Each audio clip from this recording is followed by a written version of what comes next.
So from here, let's talk about how cables are actually pinned out between each other. So if you take a look at this matrix here, what you'll see is two connectors, connector 1 and connector 2. And this really is the pinouts for an RJ45 connector. Now, an RJ45 connector has two different flavors that it can be pinned out as, either 568B or 568A. And oftentimes, as an engineer, you'll talk about 568B or 568A. Technically, it's T568B and T568A, as I indicated here in the slide. But oftentimes, you'll see engineers, when they talk about it, they'll omit the T in front of it. But a straight-through cable in this case is pinned out as such.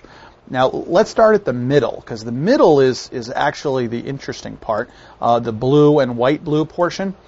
Notice how it says not connected here. They're not used in a unshielded twisted pair Ethernet connection if you're doing 10 megabit or fast Ethernet. We don't use that first pair.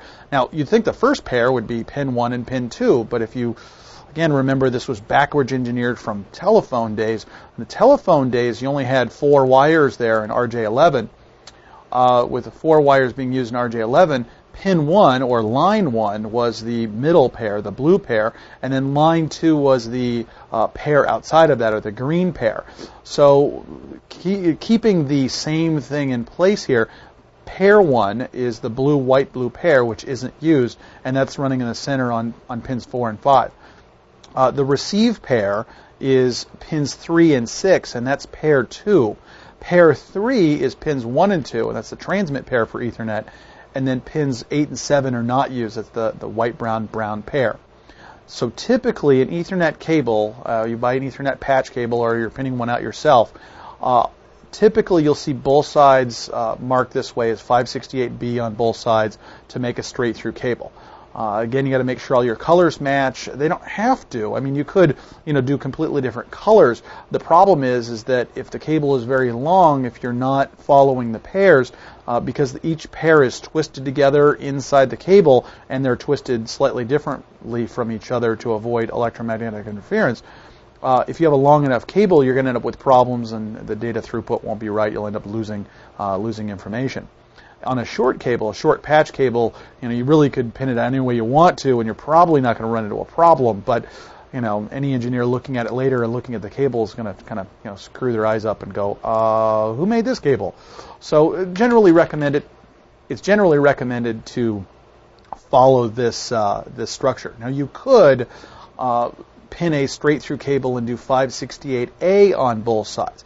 Now 568, which we'll see on the next slide, is actually used commonly when we're doing crossover cables.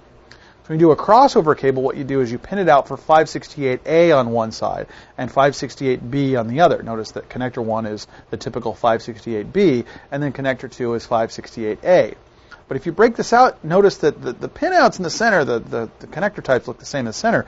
But if you follow the line across, you notice that pin 1 is going to pin 3, pin 2 to 6, 3 to 1, and then the pair 1, the blue-white blue pair, notice that doesn't change. So pin 4 and 5 are carried straight through. Pin 6 is mapped over to 2, and then the brown pair, pair 4, is not changed. So pin 7 and pin 8 are sent directly across. So in this twisted the crossover cable, if you will, really what we're doing is we're sending the transmit to the receive and the receive to the transmit on both sides of the cable. The only reason you would do this is if you're trying to connect two devices that are DCE together or two devices that are DTE together. And in which case, if you connected two devices that are DTE, you'd be sending, with a straight-through cable, the transmit would be going to the transmit and the receive to the receive, and it wouldn't work. The old adage, you got your wires crossed. Well, in communication, it's generally a good thing to have your wires crossed because we want the transmit to go to the receive and the receive to the transmit.